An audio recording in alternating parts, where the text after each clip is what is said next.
Well, it's 6 o'clock. It's time to begin. Welcome to Board of Zoning Appeals meeting, Monday, April 8th, 2024. And could we have a roll call, please? Scott Baldwin, Here. Mark Costa, Here. Rick Ferris, Here. Carl Eaglin, Here. Nancy Burkhart. Minutes, we have 2 months' minutes to approve. First, we'll do February. Board members, have you all had a chance to look over February's minutes? Yes. Are there any additions or corrections? No. Not, we'll take a motion to approve. I'll make a motion to approve the minutes for February. And a second? Second. Second. All in favor, say aye. Aye. Opposed, no. Next, we have minutes of our March 11th meeting. Have you, board members, all had a chance to look over these? Yep. Are there any additions or corrections? Motion to approve. I move we approve the March 2024 minutes. Second. All in favor, say aye. Aye. Opposed, no. The minutes are approved. The first item on our agenda are renewals. And I will read the ones who have paid their renewal fees first. Number 1, Mason and Meffords, auto sales. They paid, no complaints. Number 3, Eric Davis, 992 Saddle Tree Lane, he's paid, no complaints. Number 6, Darlissa Davis, daycare facility, she's paid, no complaints. Therefore, I move we renew these conditional use permits. Second that. And all in favor say aye. Aye. Opposed, no. Now, there are a few who, as of our meeting, have not paid. Number 2, Camille Fife, 608 Mulberry. That was a 1-year renewal, no complaints. Number 4 was Russell Linville, an auto repair business, 1801 Allen Street. No complaints. Number 5, Kimberly Taylor, Jefferson County Transitional Services, 309 St. Michael's Avenue. That was a 1 year, no complaints, but they have not, as of this meeting, paid their renewal fees. Therefore, I move we instruct our attorney to send the usual letter indicating their conditional uses have expired. However, if they pay their fees by our next regular meeting, they will be renewed. That's my motion. We have a second. Second. And all in favor say aye. Aye. Opposed, no. Moving on, the next item on our agenda was supposed to have been Tyree Jenkins, Legacy of Hope. That was at 524 Jefferson Street. However, applicant has requested this be tabled till our next regular meeting. Therefore, I move we table this application till our next regular meeting. Second. And all in favor say aye. Aye. Opposed, no. And it is tabled. Moving on, under new applications, the first 2, BZCU 24-7 and -2, were the same applicant. However, the second one is a variance from development standards, and the first one was a conditional use permit. So, board members, with your approval, we'll consider the second one first, the variance. And no objections? So yes, ma'am, could you give your name and address for the record? Explain why you want this variance, what you want to do? My name is Lisa Hammock. My address is 6126 North, 400 West, Madison, Indiana. And we requested our variance, or actually this is our son's property, we'll be doing the work, was an abandoned church on Orchard Street, and it's been abandoned approximately 10 years. And recently received a PACE grant. It was a dilapidated structure. Didn't realize that the termites had eaten it up so bad. When I finally could look in the windows, the pews of the church were all sitting at an angle. So since then, we've ripped out all the floor joists, had to replace a lot of studs in the walls because termites literally were eating those up. gutters, above windows, that type of thing. So it was in bad condition. What we're asking a variance for is to repurpose the church and make it into either a triplex or a duplex. There's plenty of parking there. We have 150 feet, so there's plenty of room to pull in, so there would be, multiple parking spots. I think it fits well with the neighborhood. There are already several duplexes in that area. So we thought that would be nice. And then the homeless were using it also as a shelter during bad weather. I think some of the neighbors actually talked to some people working there. They're like, oh yeah, the homeless come in when it's cold or raining or whatever. So I think it would be an increase in property value in the tax. Of course, the church wasn't paying taxes before, so of course we would be paying taxes. And it will provide housing, which we're in dire need of housing. I get phone calls constantly for rentals. So, you have any questions for me, I'm sure? Well, I understand on your application, you say you'd like to turn it into a 3-unit apartment building, but in your neighborhood, the zoning ordinance would allow you 1.4 units on this size of a lot. And that's why you're seeking a variance, because 3 units, well, it's not big enough under the zoning ordinance. Right. And board members, I might note, we had in December of '22, a guy with a similar situation on Taylor Street.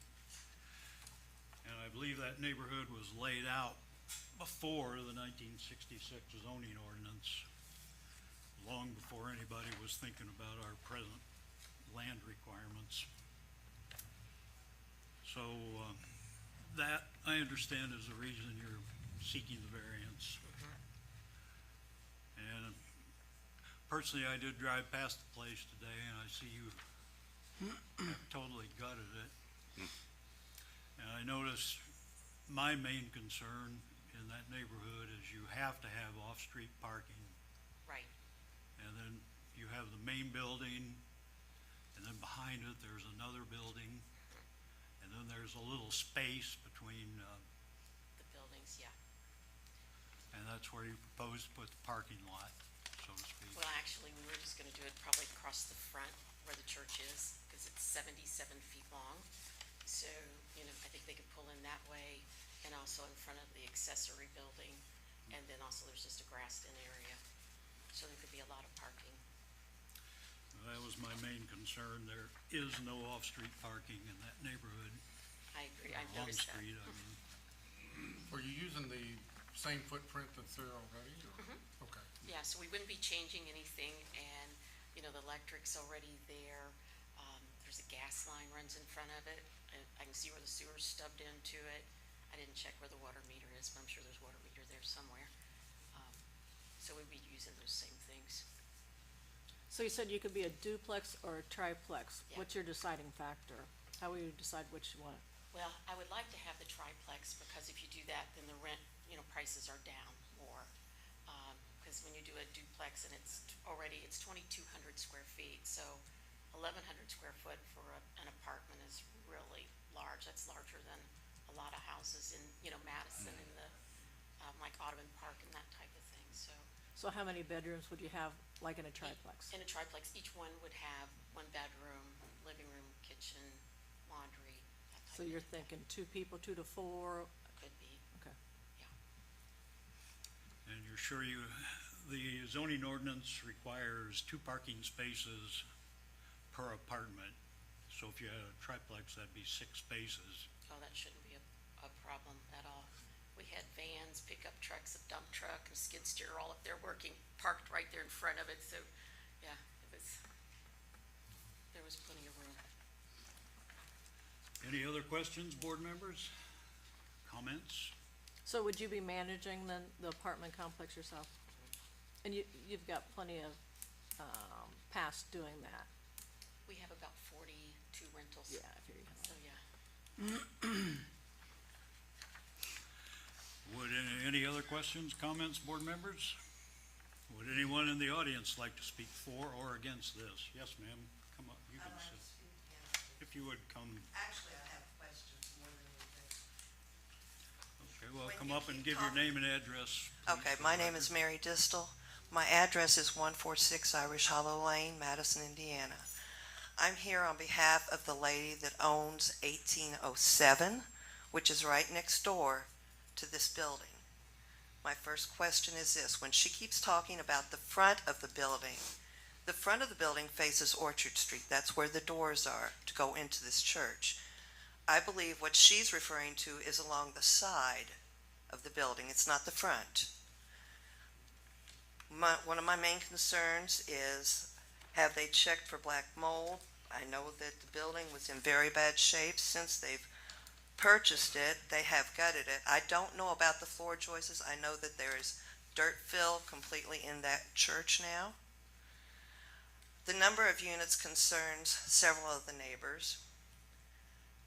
What kind of pricing would it use? I've heard that it's supposed to be affordable housing, low-cost housing.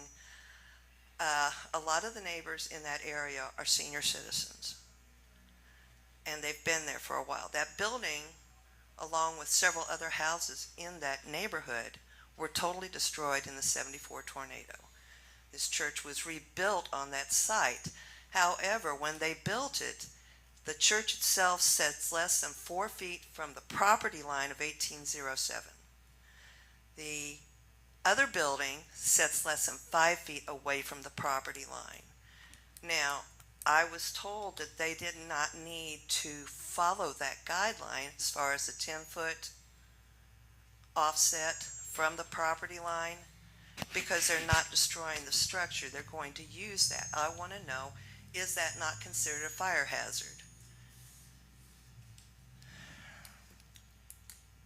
Is it considered a fire hazard? Well, staff, do you have any comments on that?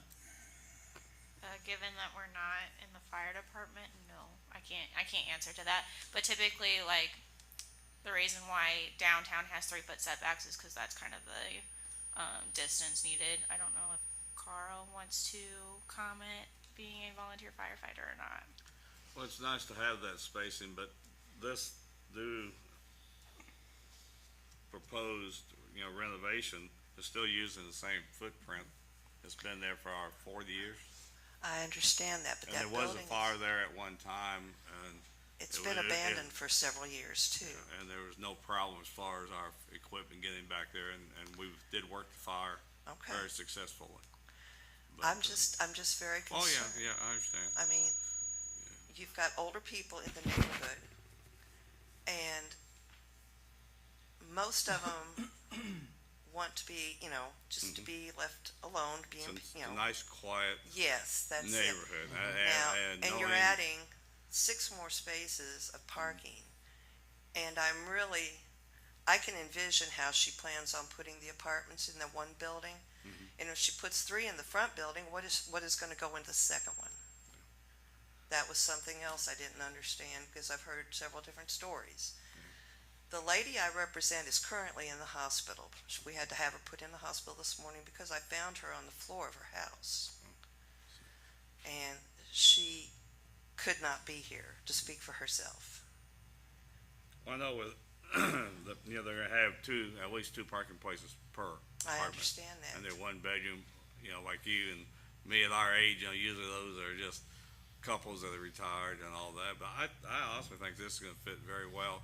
And to fix up that building in their neighborhood is just gonna make it nicer, I think. I understand, and if you can control who rents those apartments, or if they can control or have certain restrictions, that's fine, but there I again, know the folks that are gonna rent these out, and they're gonna control, and okay. I think they're gonna do a good job in your neighborhood. I really Okay. do. Well, at least we don't have to, because my brother and I take care of cutting the grass, and we've been cutting the grass around that building for 2 years. I wonder who was doing that, because I walk back in through there all the time, so you guys been doing that. It's us. Yeah, okay, you guys, okay. I should've Anyway, known. that was the questions I had. I didn't Yeah. understand about the distance from the fence line. I wanted to know about that and just Yeah. that sort of thing. Good questions. I think it works just fine back in Okay. I think Mr. Eaglin is right, since they are not, this issue arises downtown. You have a dilapidated old garage, gets torn down. It's closer here, you gotta be 3 feet from the lot line downtown, but it's right on the lot line. So since they're rebuilding, they have to get a variance Okay. and usually they rebuild in exactly the same old foundation. But in this case, this building, the walls and the roof and so forth, the structure of it are not having to be rebuilt, they're just doing the inside. So that's a whole nother animal. And then your other question was about what they're going to do with the building behind The it. second one, yes. Ms. Hammock, would you come up and address that? I don't have plans for that, depends on whether it would be good to do triplex. Well, if you come up, so, So, to address some of your concerns, we have apartments I have an 18-unit building in Kentucky, and people go, does anyone even live there? It's just so quiet. If there's a problem, I'll give you my phone number, you can call me, I don't care. It Okay. doesn't bother me at all. I don't allow pets, I don't allow smoking.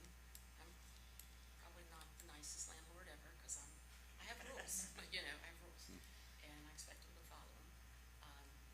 I have income guidelines, you can't pay your rent, you can't pay your electric, can't pay your water, and I don't need them in there.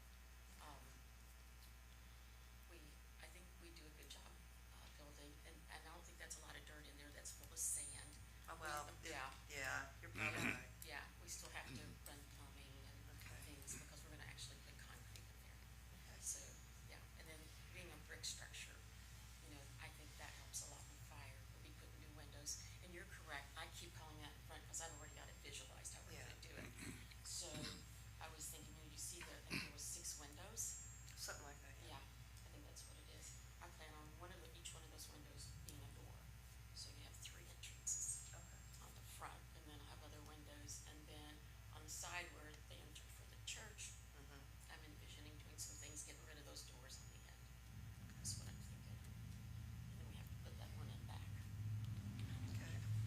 That's what and Ms. Hammock, when you, get a tenant, you give them a copy of the rules and tell them that we have signed lease. they have, that's part of your lease. Well, that will be part of the conditional use on the second thing we do. So she answered your questions, Yes, ma'am? sir. Okay, thank you. Thanks, no problem. Thanks, Mayor. Would anybody else in the audience like to speak for or against this? Board members, one last chance, any questions about this variance? Okay, thank you, ma'am, you can sit down. Well, this is a variance from developmental standards. We have certain criteria we have to follow that are actually written by the state of Indiana. We don't make this stuff up.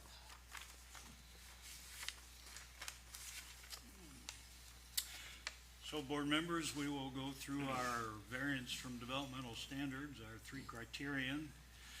And since this is a variance, I ask that you all explain what your opinion is. Number 1, will approval of this application be injurious to the public health, safety, morals, general welfare? Mr. Ferris? I don't believe so. I think, the applicant has plans to invest a lot of money renovating this old church, and I think it will, be just the opposite. I think it'll fit well in the community. Mr. Acosta? I agree with, Mr. Ferris. I think it's just an improvement in the area. I drove by the other day myself, and it's quite an eyesore in the condition it's in now. It's gonna be a big uplift to that neighborhood. Mrs. Burkhart? No, I think the applicant has a proven history of positive managerial and rehabbing of properties.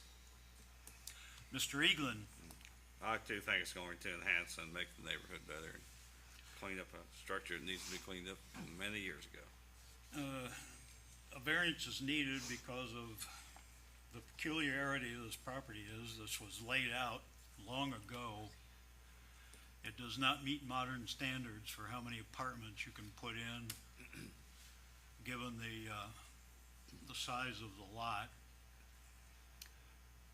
That was no fault of their own that this situation arose. And frankly, there could be almost nothing done with that except perhaps a single-family dwelling. So I think that,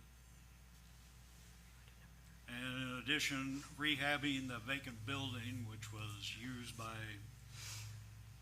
homeless people and whatnot, is slowly rotting away, termite infested, which certainly does the neighbors no good. I think that this first criterion is met. Number one, will the use and value of the area adjacent to the property included in this variance, is that going to be affected in a substantially adverse manner by this variance? Mr. Ferris? No, I don't believe so. I think it'll improve the surrounding properties with the investment the owner plans to make in renovations. Mr. Acosta? Agree with that statement. I think it's just, it'll be a pickup for the neighborhood, helping the overall values of adjacent properties. Mrs. Burkhart? I agree with those previous comments, it'll be an improvement. Mr. Eaglin? Yes, all improvements is just beneficial for everybody in the neighborhood, especially this one. I do not think that given enforcement of the rules, she said, that are included in the lease agreement, I do not think that's going to substantially harm property values.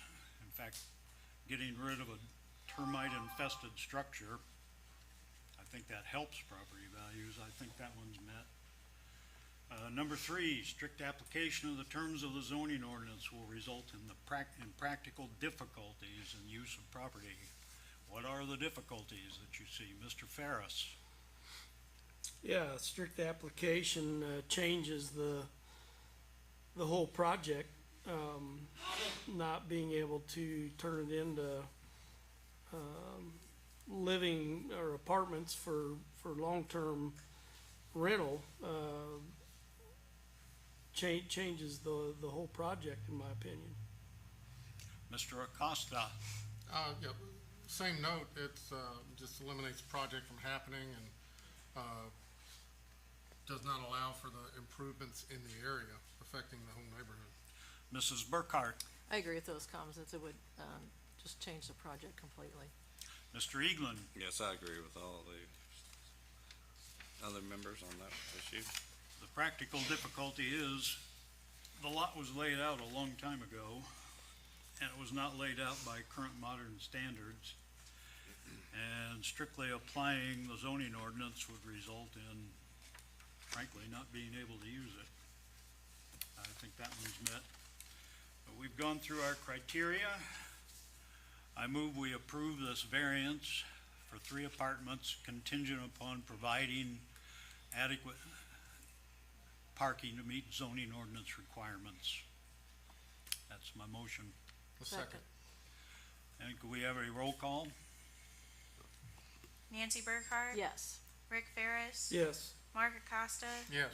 Carl Eaglin? Yes. Scott Baldwin? Yes.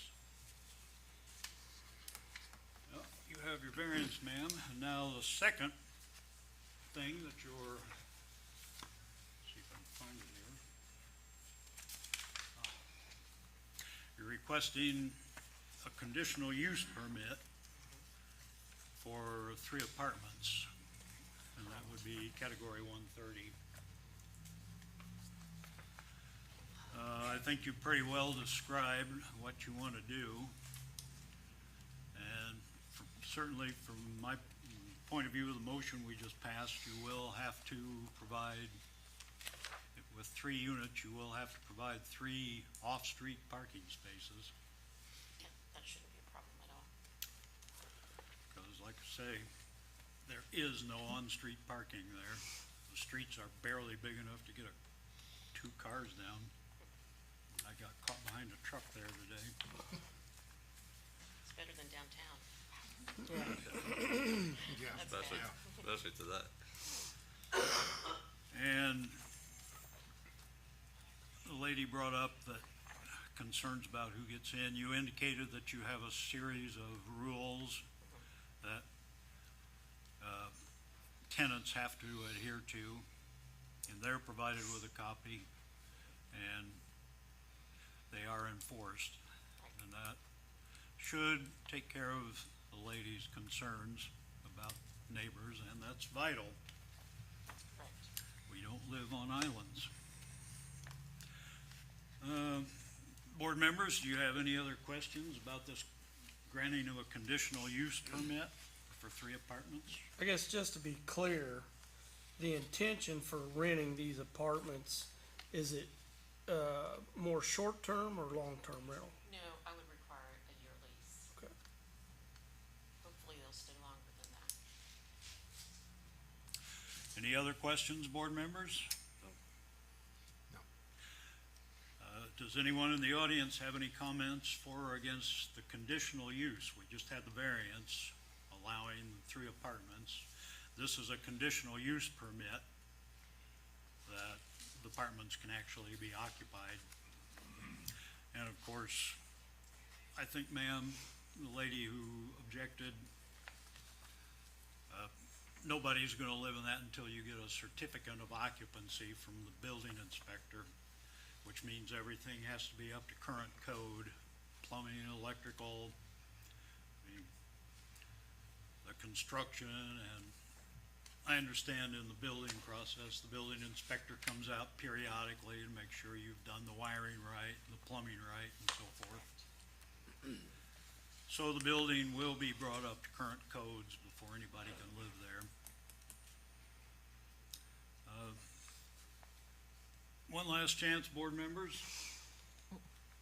Well, you can have a seat, ma'am. We will go through our conditional use findings of fact. You gonna ask the audience? Oh, yeah, well, I did.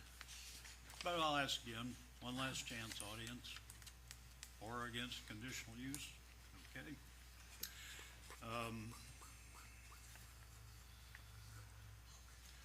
I will briefly read this and the 9 criteria, and you can comment on whether you agree or disagree, board members. And number 1, is this a conditional use? It's number 130. Do you agree that's the proper one, Mr. Ferris? Yes, I do. Mr. Acosta? Yes. Mrs. Burkhart? Yes. Mr. Eaglin? Yes. And that's the appropriate one. Harmonious with the general objectives of the city's comprehensive plan, Mr. Ferris?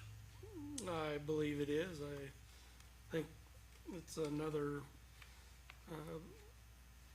project with an investor that's willing to spend money on a dilapidated property. Mr. Acosta?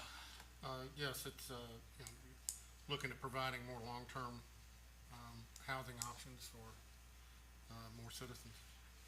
Mrs. Burkhart? I agree with those opinions. Mr. Eaglin? I agree with both. And the general objective is to maintain, and having a termite infested structure in a nice old neighborhood is not a good thing.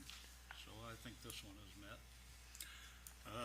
Harmonious, appropriate in appearance of the general character, not change the essential character. Mr. Ferris?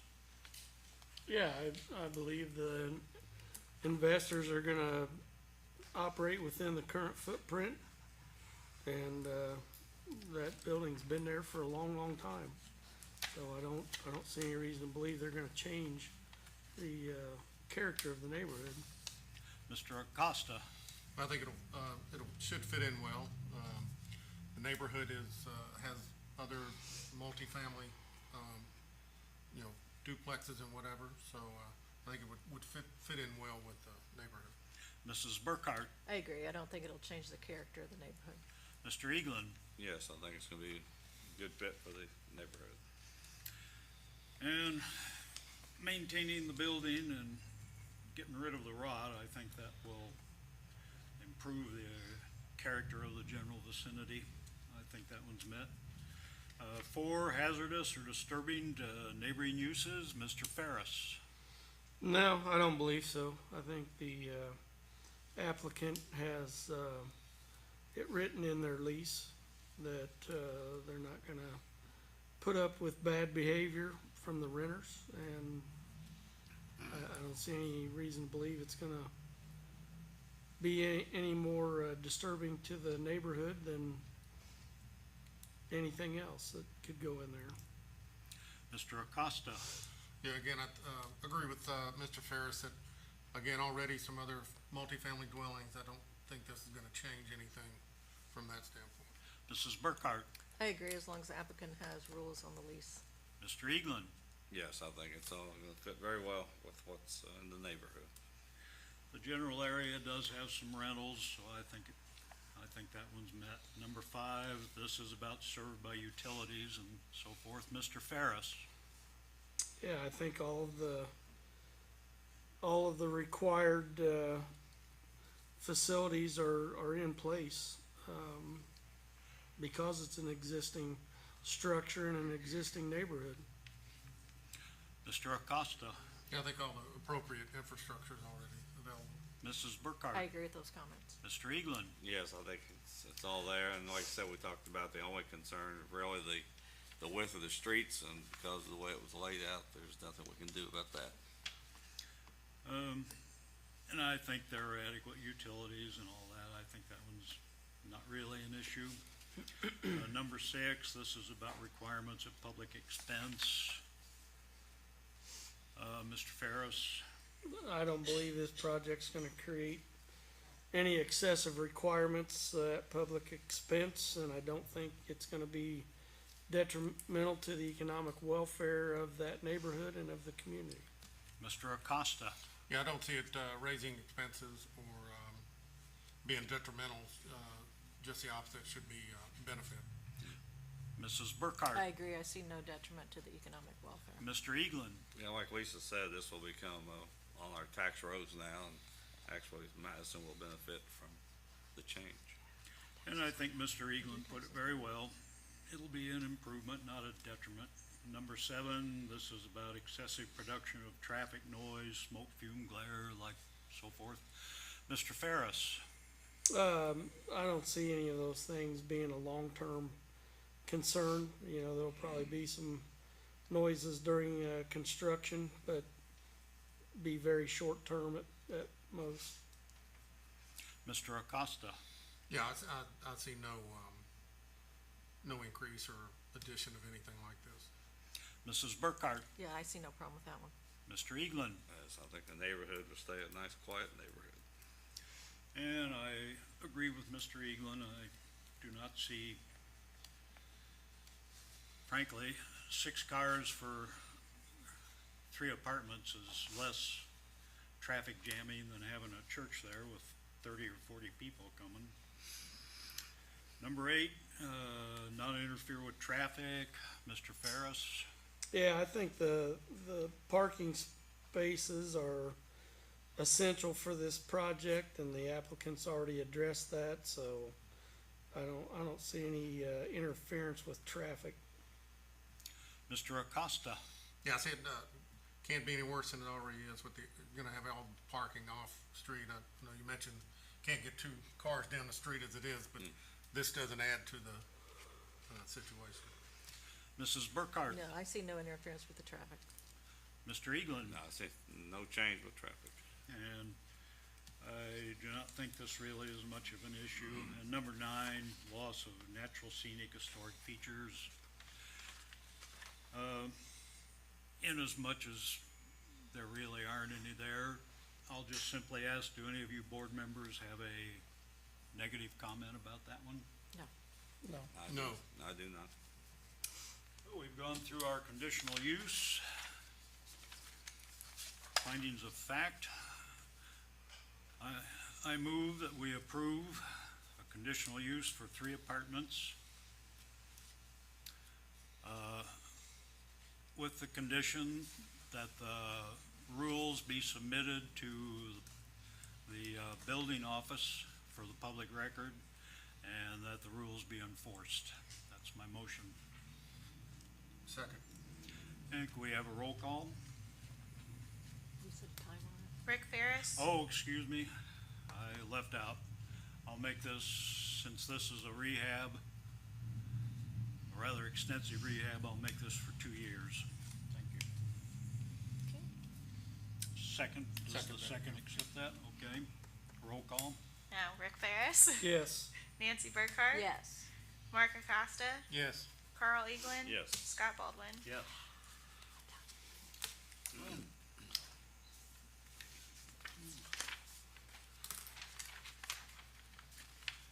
you have your conditional use and variance, man. We wish you well.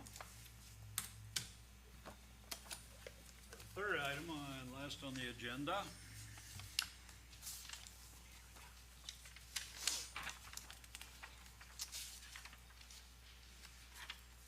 Find it here. Too many papers. There we go. Third item on the agenda, BZCU 24-13, Tyree Jenkins, seeking a conditional use permit for apartments, other transient housing, cultural activities, and essentially an art gallery. Location 705 Walnut Street, and that's Historic District Residential. Yes, ma'am, if you give your name and address and explain exactly what you're planning to do. I'm Tyree Jenkins, and my address is 2226 South, my personal address, Yes, 2226 South Logan's Point Drive, Hanover, Indiana. Thank you. And could you explain exactly what you plan to do in this building, or what you want to do? Pretty much what the conditional use outlines is use it as it has been a multi-purpose property, sort of a, it's been used for apartments generally. There was 5 apartment units in there. So what we want to do is take one of the areas that was a storefront apartment efficiency and utilize it for the cultural activity space, and then the remainder of it to continue to use those as apartments.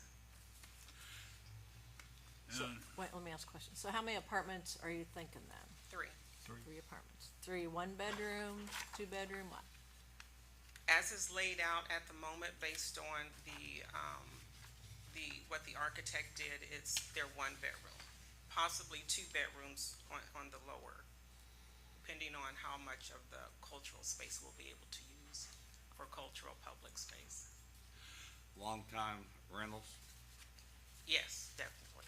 So 1 where does year. the other transient housing come The in? new, where we had to make the do the demolition in the back, that's the new area on the lower level.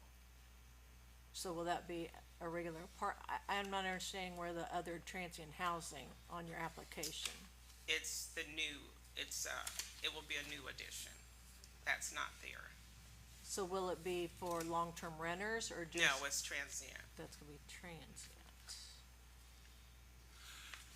so make sure I So, understand this. so what I'm saying is 3 rentals, because transient is a rental, okay? So that's on the lower level. The 2 that's existing there, they would just remain. So that's the 3. So 2 on the top, rentals, the 1 on the bottom, that's really has to be rebuilt. I might as well say new construction because it was demolition on the back. That's the transient. And then the front, where you see the layout of the floor plan you have, that's the public space for the cultural activity space, just as it's laid out. But Nicole, transient really isn't rental, correct? That's a separate entity, isn't it? I mean, transient, our category for, that she selected for other transient 581 is also the one we use for Airbnbs and hotels. Airbnb. But you rent this out on a short-term basis. Just the one. So when you say transient, do you mean like an Airbnb type of thing?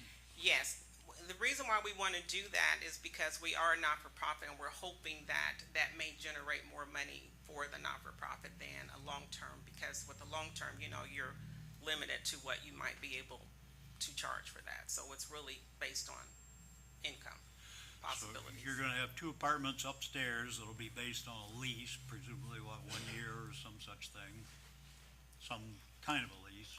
Correct. And then you want like an Airbnb unit downstairs in the back, The new, what we're going to in the develop. new parts Correct. you wanna build. Yes.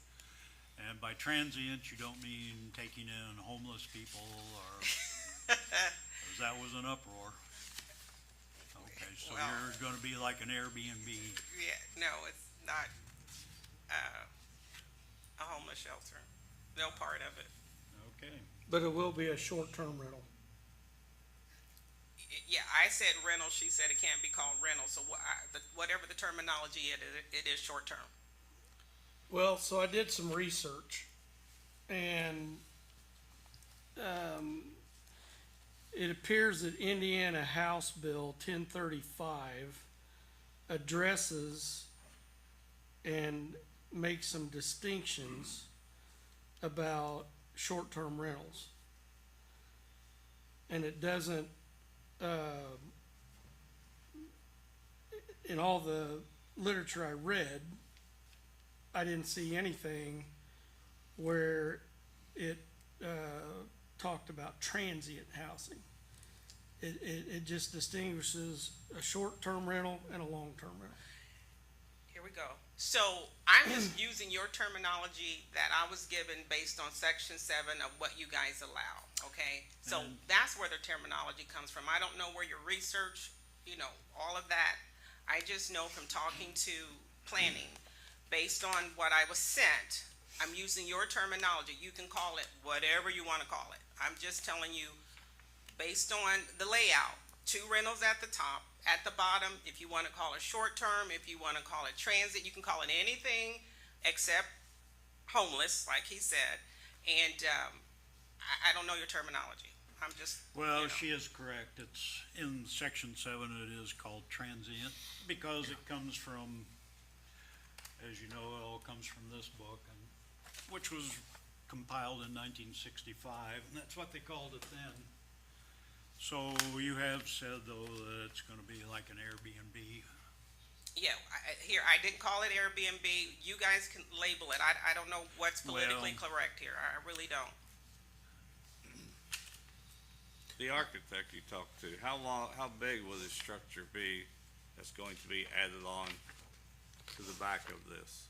It's going to be based on the current layout because we already put the flooring in. How wide and how long? You know what, I'm sorry, I gave it to you guys. You have all of the measurements.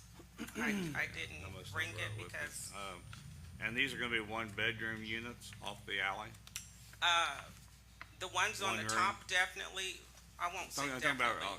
downstairs, Yeah. the new part. Preferably the one downstairs would be 2. I think that's the way it's laid out on the floor plan you have from the structural engineer. There is 2. Two Pref- one-room rooms, Excuse me, 2 one-room apartments downstairs? Yes. On the lower level? on the back side, No, just 1. just one. Yes, 1, 2 bedrooms. Okay. So that's just 2 here, and then this is the lower level here. And how close to the alleyway will that come out? Whatever's on that plan, I'm not the I don't see what architect, that I'm not was. the engineer. They laid I it didn't out see for you anything on guys there with from the alley. the, you asked for, what is it, the layout with the square footage, you have it all. Is there any off-street parking available? Yes, definitely, and that's in your plans too. Or is that going to be? There's the lot behind the property, That's an alley behind the property. not behind the building. So I can help answer that, cause. Thank you. On her site plan, so her lot is 168 feet total, and it looks like there's 84 feet between the end of her new construction and the property line at the rear. Okay. So you have ample parking. Because that is an issue in that neighborhood, there is not much parking. What's the maximum number you'd let in the transient housing? I don't have the square footage of the number of people that would be allowed in that for you said the transient housing? Yeah. How many people? Yeah. At one time? It's gonna be 2 bedrooms, so I would say at minimum 4, What's the maximum? probably 6, if that many. It's 2 bedrooms, so I would say 4. 2 people to a bedroom. And I see you have submitted rules, house rules. What's the current state of this house? Is it livable now? What kind of work does it need? It's a rehab. So what's your timeline of getting that done? I don't, for the whole house, we're hoping within the year. If we can get through all these proceedings, the plan is by the end of the fall before winter.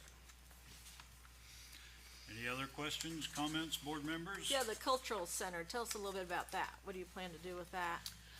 I'm so excited about doing the cultural center because it is for a place, and I hope you have the pictures and the description that we submitted to you guys for doing the Underground Railroad, the history, the Georgetown era history, even up to some of the modern black history and the transition of Madison's black history. So that's the whole idea. And then kind of like you guys have these on the walls and then have some seating areas so people can come in and sit, and it can be a common space. It could be part of the walking tour. It can be part education. Talk to a couple of people who are in education about bringing their class to look and listen to the stories. I gave you a diagram of how Indiana Landmarks made some suggestions about how the history would be on the walls, maybe even have some interactive things, have a slideshow, just different activities, different things that you can see that points to the Underground Railroad, the black history, the Georgetown area, and Madison's rich culture, some of the leaders of the Underground Railroad, some of the religious leaders that was a part of that, and those kinds of. Will this be under 24-hour supervision? No. No. So will it only be open certain hours, or? You're talking about the cultural Cultural center? center. Yeah, no, it's gonna be part of the walking tour, and as, depending on what the activity may be, if we're having an activity in there, let's just say we've opened it up to have a poetry reading in there or something like that, or we've opened it up to have, we're gonna do some cultural music or something like that. It'll be based on the need, or based on the request, because somebody in the public might say, you know, can we use that building for, something, and if it's something that we feel would be appropriate for that space, then yes. Now, let's go back to the rentals and the short-term rentals. Who'll be managing those? Right now, it'd be me.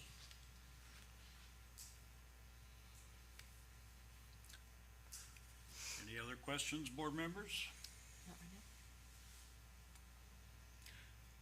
Well, then, I guess I have one last question about we use the term transient because yes, it's in our zoning ordinance. And I am aware that the word transient in modern usage carries the idea of frankly wine bums, Of what? of winos. Oh, I'm using an old crude term. okay. I'm trying to make the point clear for everybody's clarification. Please, thank you. Right. And that is not what this means. This simply means short-term. It means, and I have used the term Airbnb because that is the term that is very prominent today and that everybody is familiar with. And we have like 90 of them or something in this town. So that's why I've used that language. Yeah, like I And said. now, yeah, so I have one question about Okay. the trans- Airbnb type rental. Okay. Are you going to advertise that and work through Airbnb? Or Yes, Oh, absolutely. okay. We're going to promote it as much as possible because the whole idea is for the not-for-profit to be able to utilize it for some of the community programs we want to do. So it's just gonna be like another Airbnb as far as how it's advertised and people are brought in? Right. And Okay. for our funding source, they had to know kind of, you know, what we were going to do, how we would generate income and so forth. Very good. But why would you just not make it a long-term rental? Because my understanding, it would generate more income being a short-term rental versus being a long-term rental. I don't, for my properties that I have in Hanover, I mean, I don't even rent them for market because I'd rather have somebody to stay in there long-term that appreciates it, and they're willing to stay and pay. So it would generate more income if it's a short term, particularly Airbnb, particularly downtown. Maybe if it wasn't downtown, it might, think it would be better elsewhere. I mean, priced elsewise. And board members, I would observe there are plenty of other apartment house type things along that stretch of Walnut Street. Any other questions or comments, board members? Well, my concern is just the condition of the building right now. You cannot live there. That's right. You cannot rent it out. No. And to give any kind of permit really bothers me because of the condition of the building. If it was ready to go, like 90 Airbnbs here in town are ready to go, they come down and get a permit and they can operate. This may be years and years away. I From think she being just ready. asked me how long it would be, and I think I just answered that the plan is to have this Well, property. that's the plan. That's the plan. Let me address that. Within the zoning ordinance, section 11.78, that's page 129, expiration of a conditional use permit. It's granted to the property owner and so forth. It's authorized one particular use, and said permit shall automatically expire if for any reason the use is not commenced within 1 year. So after granting, should the board tonight grant her a conditional use permit, and the reconstruction to the point where a certificate of occupancy can be granted, and that's not done within a year, then your conditional use permit has expired.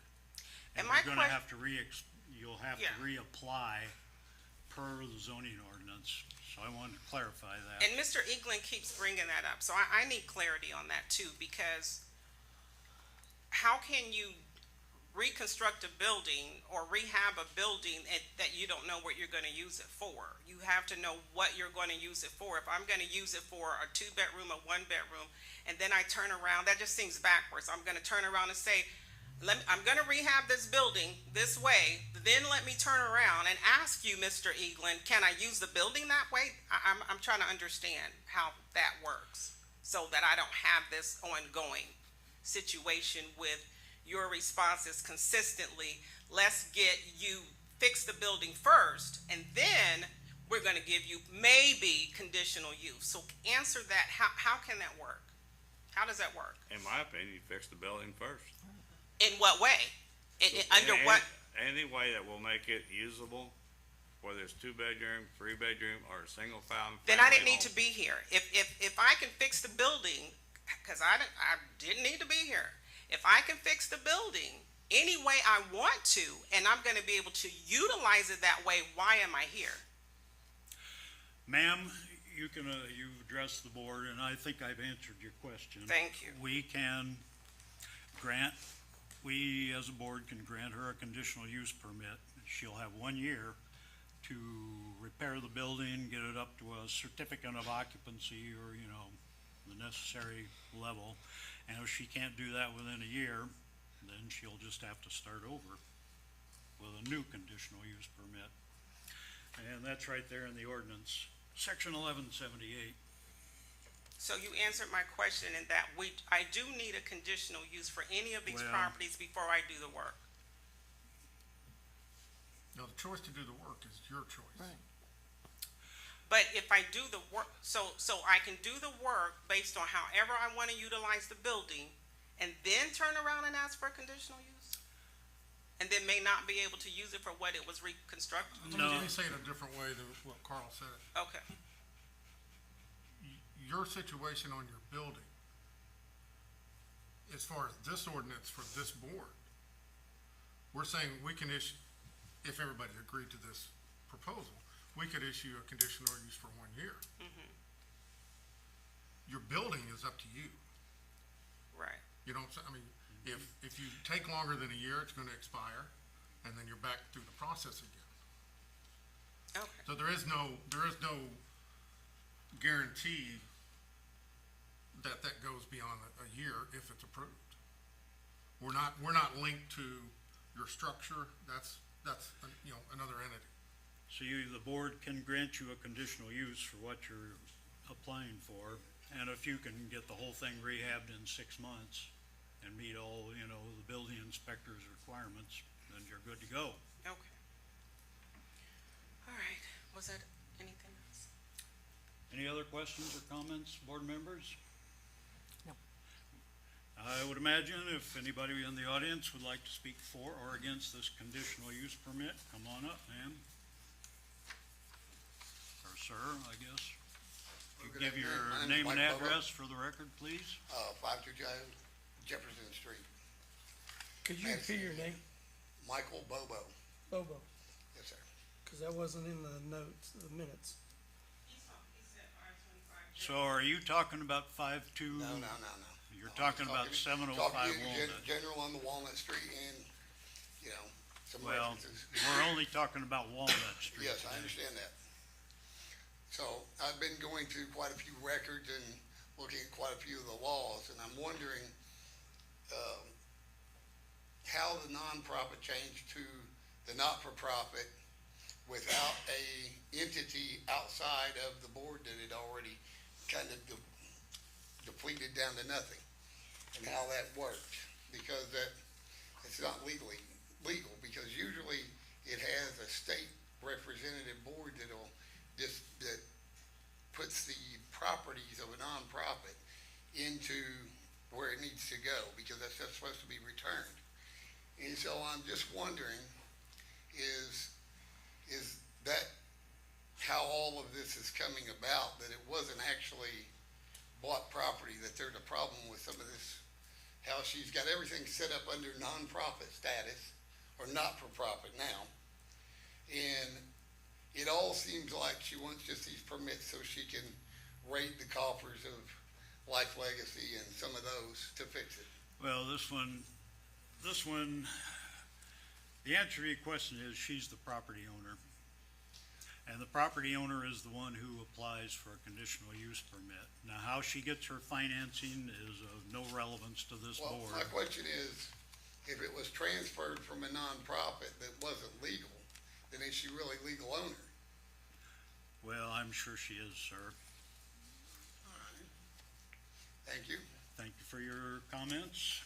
Somebody else like to speak? Yes, ma'am. Hi, my name is Pamela Haddon. I live at 313 East Fifth Street. I've lived there for 26 years.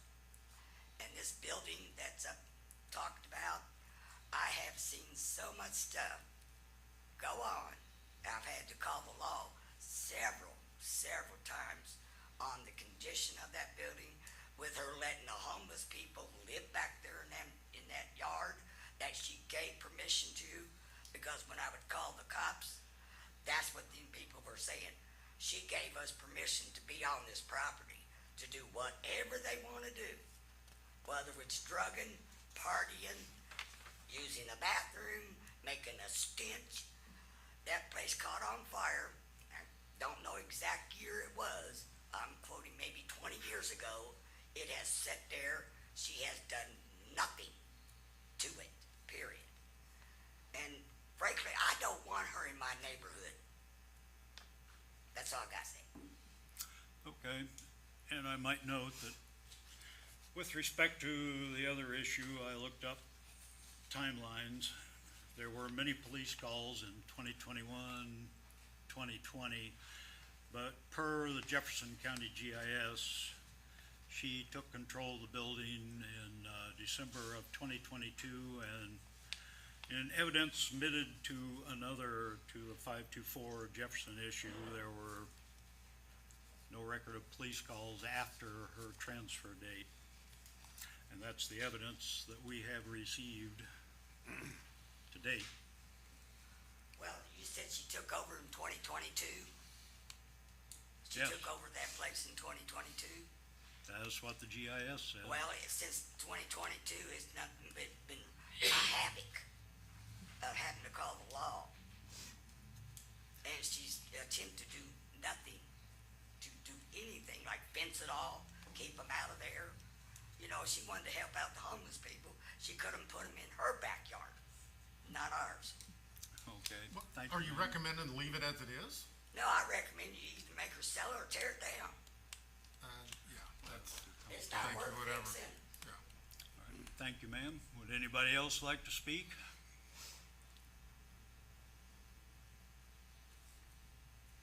My name's Jackie Knoble. I currently own Northside Liquor Store. I've owned that, I've actually owned the building now for 35 years. My father, who's been deceased for 30 years, he previously had a liquor store in the building that she currently owns. It was owned by the Brightbacks.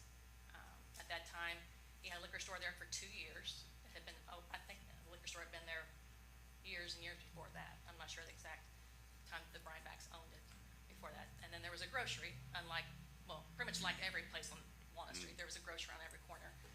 That building that I'm currently in was actually a grocery with my great-grandparents.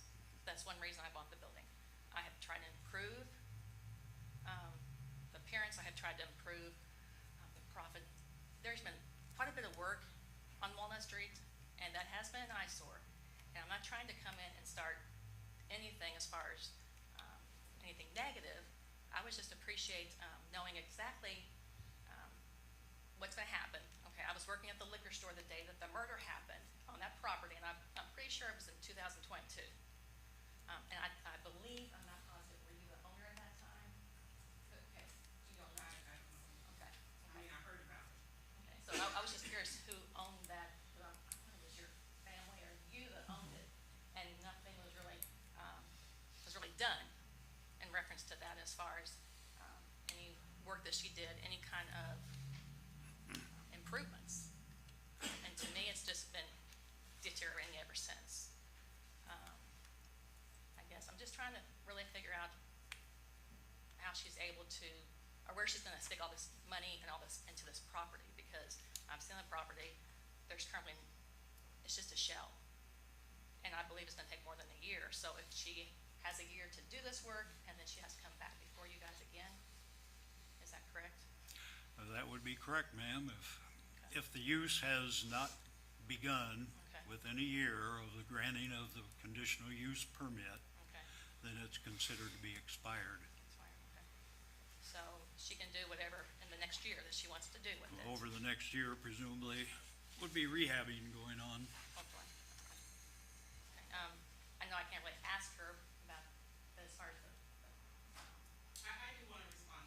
okay, go ahead. We'll give her a chance to respond. I'm not.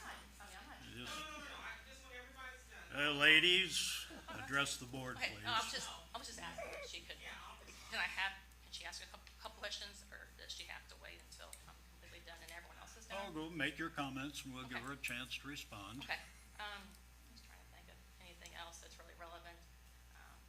I would love to see something happen with the building and something, wonderful. I mean, there's not the parking, which, I mean, she says she has parking behind. I currently actually own, there's a, what used to be an ice house in the back alley.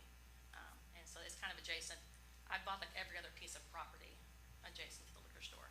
That was one building I did try to buy, was your building years and years ago. It was in bad shape then, so. But anyway, I don't know, I'll let whoever else speak, but I might have a few more things to say depending on what is said and what she answers the questions with. You can ask her questions. I mean, she can ask her questions. Well, she can do what she wants. If you're done, Yeah, I'm Okay, done at the present time. then you come but, back later. But Right. you had mentioned that she needed to answer my questions. Yes. So I was just. do you wanna come back later? Okay, You're good. that's all I need to hear. All right, thank you. Ms. Jenkins, you can, we'll give you a chance to answer them all. Yes, ma'am. Debbie Beeman, 709 Walnut Street. I've had an issue with this since I found the dead guy in the backyard, y'all.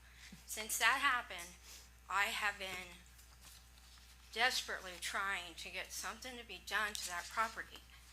I live there. The homeless and the drug addicts are all still there. They see these properties. Last week, they were sitting on the stoop there in the middle of the day. One of them that was sitting on the stoop comes in the house next door at 7:07, and he's drugged out of his mind trying to get in the house they're rehabbing. So that house draws a lot of that. If she would do what she says she's going to do, she's had PACE now for quite some time, and nothing's really been done. It makes me very leery. y'all, and as far as parking, Walnut Street on my side of the street is packed. I do not know how any parking is going to be available. You have the liquor store right there also, and they have people in and out all day long, and summer is worse. So the parking is another issue. But I just want to ask you all, if you decide to let her do this, that somebody is on top of her seeing that it gets done, because that seems to be the problem. And I've also come to many meetings, and it seems like it's always someone else's fault but hers. And that's a problem also. Thanks. Let me ask you a question though. Yes. If you saw some improvement first before she comes before a conditional use, would that alleviate your, If I Here, saw her something. doing something over there, I'd probably pass out. But I just like to see her do something. I know the mayor has asked her to take care of the front part of it, but y'all, there's no floors in there. I brought pictures to y'all the last time. There's no floors. There's no walls. I mean, it is brick. It's brick, and it is high. It is big. That's a big building to be just brick. And there's no way. I think she said at Public Works the other day it was going to be $194,000 to fix that, and you said that's not a worry, but it concerns me. That's a lot of money to come up with, and to make promises or to say I'll have this done by fall. I don't know, y'all. I think that'd take a daggone miracle. Thank you. You're welcome. Would anybody else like to speak?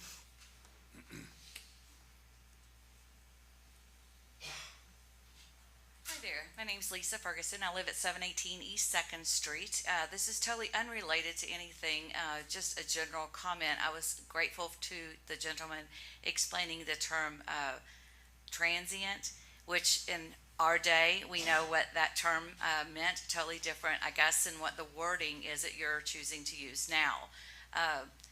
You know, it's been my hope through City Council that maybe we would change some of that wording because it's very muddied now.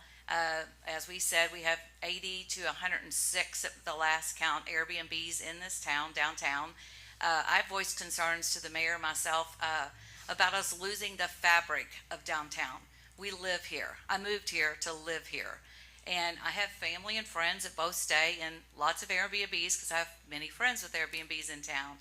But I want to caution anybody, City Council, Planning and Zoning, any of the meetings that I get to attend, that wording that is in there now leaves yourself open to a lot of other things other than this is somebody who's coming from Chicago to spend a nice weekend in Madison this weekend. The word transient is, like you and I say, maybe an old school word, but it's something that needs to be cleaned up anymore through an ordinance through the City Council. And I just want to voice my opinion here. I've done that many times with the mayor as well. And we all know the last thing I want to hear in downtown Madison anymore, since I've lived here only 5 years, is the word transient. Because I used to be a 6 mile a day walker through alleys. I love the alleys. They're not safe anymore, and that's changed in 5 years that I've been here. We have lots of transients, lots of people who, when I was walking with John Wallace, would say, you need to learn to cross the street for your own safety. So the last thing I want to hear is another shelter, another overnight stay, unless it's like Tyree said, she's gone through the Airbnb process. We all know there's a lot of vetting before you just show up and sleep overnight in our town. So I'm glad that y'all are having that discussion, because that's a discussion that many of us have been talking with Bob and other people about, that term transient and it being the same as an Airbnb guest. Totally different wording. But good luck. I don't know anybody that's going to be able to finish a project in this town in a year. We bought our house a year before. I fired a contractor because every month it was going to be, we're going to be moving in, and we never are, and I'm still paying for crap jobs that he did. So good luck finding anybody who'll do anything quality work in this town. So Thank you. Would anybody else like to speak? My name is Link Ludington. I'm the president of the president of the Cornerstone Society, Incorporated Post Office Class 92. My organization actually owns the adjoining property, 707 Walnut Street, William Anderson House, and coincidentally, this structure 705 Walnut Street, was actually built, it was actually built as a mixed-use building. It was a combination grocery store and residence. It was built in 1874, but it's built on the site of the actual Black Methodist Church that William Anderson also built. I think our building, these two buildings are literally joined at the hip and have been ever since the 705 was built. In fact, it's 150 years ago. The grocery store building is an important part of the neighborhood. And it appears that this organization now, finally, after all the decades that it has been sitting vacant and derelict, now a plan is in the works to get something done with it. I've actually been in this building, and despite the comment made that nothing has been done, there's been an extensive amount of necessary demolition to clear the decks, remove rotten floors. And in fact, a lot of what's been done in that building is similar to what was done in another grocery store building on Walnut Street, just a couple blocks away, in which also the entire floor structure was demolished because it was so rotten. And that one, which also received a PACE grant, has in fact been rehabilitated and occupied. And it is now occupied. I don't know how many units are in it, but that was another example where a building that had been for decades and decades just sitting, nothing happening. Finally, something was done. So I guess I'm very much of the opinion that of all the good things that are happening on Walnut Street, and have been, many of which have been PACE funded, there are a lot of hoops to jump through to qualify and be approved for PACE grants. There are a lot of requirements for meeting the requirements to get the funds. You don't get the money until you can show the work has been done. There are multiple levels of review and approval beyond a conditional use permit. And to me, it's like, I don't see that many differences aside from who owns this particular property. With the cases you just just did previously for structure on the hilltop. So I'd just like to say that we would like to see this kind of work continue. And I guess I don't know why you say you have to do a rehabilitation for a specific use and then come back and ask for permission to have that use approved. And, as has been pointed out, if this is approved tonight, all it does is approve the use. It doesn't approve the occupancy of the building without going through inspection and meeting all the requirements of the PACE grant. And the PACE grant is only my understanding, one element of the necessary funding that is being put together for this project, which I can only hope is all successful. The PACE grant is only a small percentage of that, but I guess I would urge you to go ahead and approve the conditional use permit with whatever conditions are appropriate. From what I could see in the application, it looks as though, from what I can see, it meets the criteria for approval of a conditional use permit. So I would suggest you just approve it and then let it go to the next stage of review and approval by whatever other boards may have to be involved in approving this project. Thank you. Thank you. Would anybody else like to speak? So, if I'm understanding this correctly, if I get conditional use tonight, that means that I'm limited to a year to get this done, right? Yes, ma'am. If I don't get conditional use and I go ahead and fix the building, I'm not on anybody's timeline, is that right? That would be correct. Okay, so why would I want conditional use? Well, you have to answer that. We can't. Actually, I can answer that. We cannot, as staff, we cannot issue a building permit until her use is finalized. Okay. So that's why she's here tonight. She has to have a conditional use in order for us to issue her building permit according to her plans. Okay, so this is what this is the ongoing back and forth, not understanding, because seems like they should knew that, right? You guys are all with the city, you got planning, you got permitting, you got so many, like Link just said. So I'm thinking, hey, don't give me conditional use, let me just fix the building. But now, she's saying I need it, but you all didn't know that, and Eaglin, you didn't know that. Don't direct, if you're going to direct a board member, please be respectful and say Mr. Eaglin. Mr. Eaglin, you didn't know that. I'm not gonna answer your question. Okay. Answer a question to the board. I'm asking it to the board. But Well, I think the thing is, we're not professional planners. We're just normal citizens like you, if you would be sitting on the board. So no, we don't know all the answers to all these questions. That's why we have them help us out with that. Okay. Okay. Oh, let me go ahead and answer, let me go ahead and respond to some of this other. So, are you guys familiar, board, are you familiar with the Ball State study that they did about the Georgetown community? Are you guys familiar? Ma'am, I am familiar with the historic significance of that community and also of your building. Okay, so I'm asking how familiar you are with it because they did, it was like 182 pages, right? So they did a crime analysis, okay? Do you know, and do these neighbors know, that the crime in Little Georgetown community is 15% higher than it is in the whole country? They have an analysis here, what Georgetown crime index is, what Madison's crime index is, what Jefferson County is, what Indiana is, and what the United States is.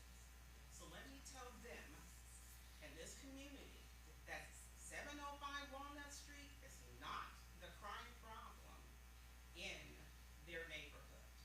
And there has not been any crime, there has not been anything that has happened at that building. It has been gated for a year in the back, and it's gated in the front. I go past that building all the time, I make sure the grounds are clean.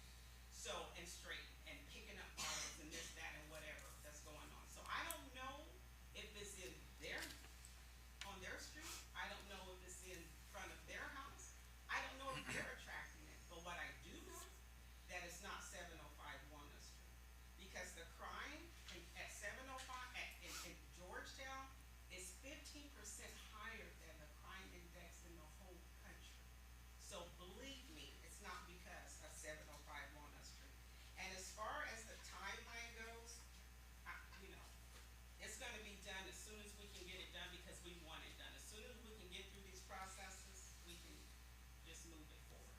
And I don't remember what the other questions are. But the main thing that was concerning to me was 705 is if somebody was found dead and all this crime, there's a whole lot of crime going on apparently in their neighborhood. Thank you. Yes, if you'd like to speak. Hi, I'm Jan Vatrus, and I live at 701 East Second Street and own property at 711 Walnut Street. I'm excited for what Tyree is trying to do. We definitely want, now that we know the actual history of that property as well as the Anderson house next door, we are rewriting the official Network to Freedom history and the official Georgetown walking tour history, so that we can correct some mistakes that were made 20 years ago identifying properties. The Cultural Center, I believe one of the board members had a question about that. I give many of the guided tours in Madison, and we're very excited to be able to have a gathering space, very similar to what we use now, the Walnut Street Fire Museum. And by having parking in the back, that will definitely facilitate the ability for people to park off-street and then have guided walking tours. We do that with school field trips as well as bus tours from the visitor center, boat people that come. We coordinate all that with the visitor center, and we have certified guides that do the walking tours. The other thing about the Airbnb, which is very exciting, we frequently get requests to be able to stay in buildings that are related to the Underground Railroad. Well, no, there aren't. Those are primarily private residences. However, this is going to be a property right in the heart of the Underground Railroad community and will be available for people that are looking to have that immersive experience, whatever. So I just wanted you to know that from tourism sense, from the connection with the Network to Freedom and the Underground Railroad, we're very excited about what's going on there. Thank you. Anybody else like to speak? My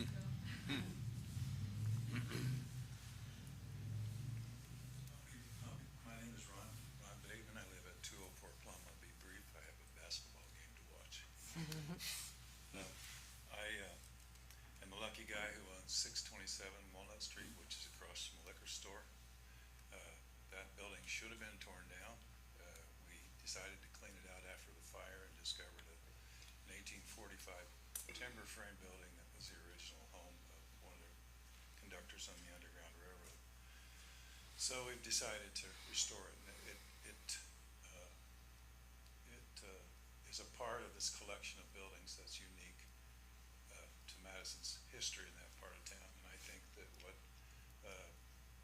the vision for that part of town could be grand.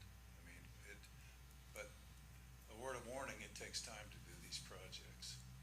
You know, there is money out there for this kind of thing, but it takes time to collect it and to develop a plan that will work. When we were trying to do the cotton mill project, it took us more time to put the deal together than it did to do the renovation. And so I think it would be wise to invest a little time in this property and in this vision to see what can develop. I attended the Ball State study, and I think that the breadth of it is pretty astonishing, and it was pretty important to setting people on the right path to redevelop that part of town. So the other thing I say about Walnut Street when I take my family and friends there for the first time is Walnut Street could be a setting for a BBC documentary. I mean, there's just so much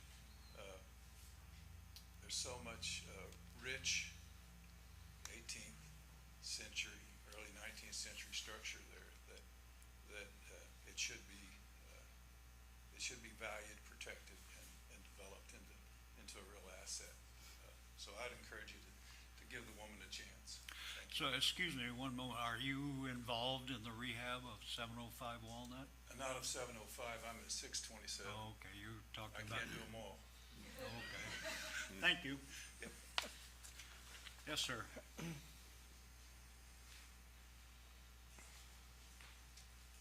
My name's David G. I live at 710 Jerry Lane. I live on the backside, and I know it's been brought up a couple times about parking on the backside. I'm just curious on what that would look like. Living back there, I don't see a lot of space for parking. Maybe the plans are a little bit different than what I can envision from looking at. But just on the backside, I don't see a lot of space for parking. So I don't know if you can answer that or if that can be answered at a later time. But that's just my question. Okay. Thank you. Thank you. Yes, ma'am, would you like to speak?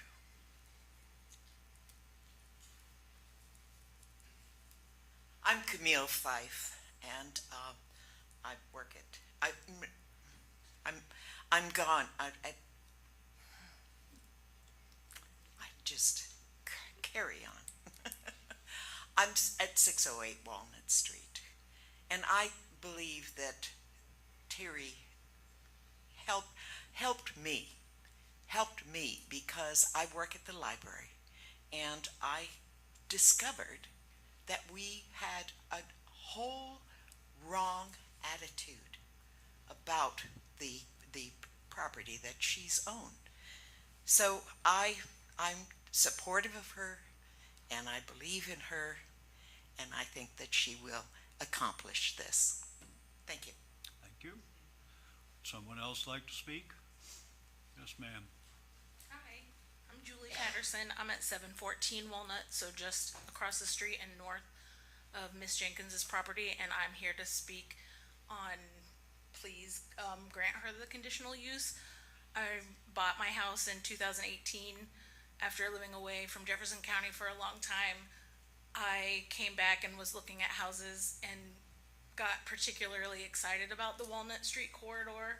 I had no idea about Georgetown when I lived here previously as a young person. I've always been fascinated with the Underground Railroad and think we're a little behind the times here in Madison talking about it. It was interesting to me recently visit Madison.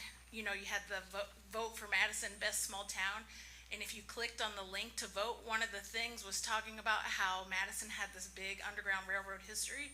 But as a resident, there's nowhere for me to sit and celebrate that history or really think about it besides just where I am already on Walnut Street. So I'm really happy to hear of Tyree's plans for the Culture Activity Center. I think there needs to be space. Some of you know there was supposed to be Georgetown Park on Walnut Street in the park that was in the old parking lot that was given by Royer. Those plans have changed, and now part of that park is going to be at the new park on Vaughn, which I understand, you know, like you can get more people on Vaughn and things like that, but still we're missing a really big chance to highlight the history that is Walnut Street in Georgetown. I also sat through the Ball State presentation and really liked a lot of their ideas, and some of their ideas included what Tyree's doing. I'm totally fine with there being an Airbnb space. I'm not concerned about parking. We have 3 vehicles and we have space in the back. A lot of people have space in the back and they don't utilize that space in the back. I do think there could be some partnership with maybe the liquor store and the police kind of managing some of that traffic, but that traffic isn't coming from residences and it's not going to be affected, I don't think, by Tyree's apartment or Airbnb there. I have a 4-year-old. We walk up and down Walnut Street. We walk all over Madison. This is a safe place to live. I understand there's been things happening at 705. I think that could have happened anywhere in Madison. That was not about that building. That was about a beef between 2 people, and it wasn't about that building. So yeah, I want you guys to grant this permit, and I'm super excited to see the work that Tyree does. Thank you. Somebody else like to speak? Somebody new?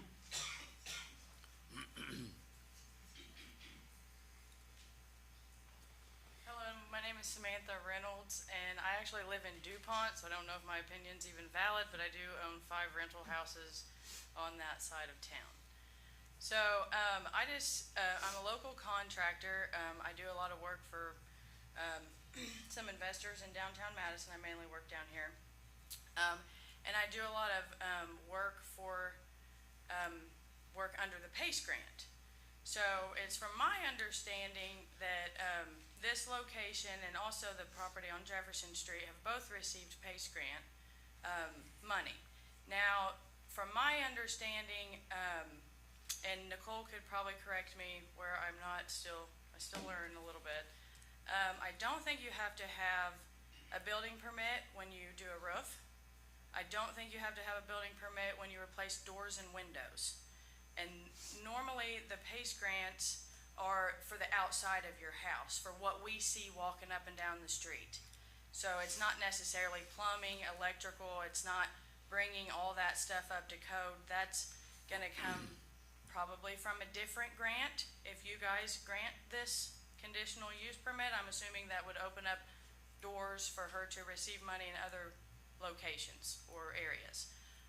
But I feel like, I think it's a great plan. I'm not so opposed against it, but I think maybe if some people in the area and that live close by could see some progress, at least started, like us being at the Jefferson House, if we could see the front door was replaced with some of that $25,000, you know, then maybe we would be more encouraged to keep the ball rolling, and let's go back in front, let's get the conditional use permit, because now we need to work on the interior and the whole building design.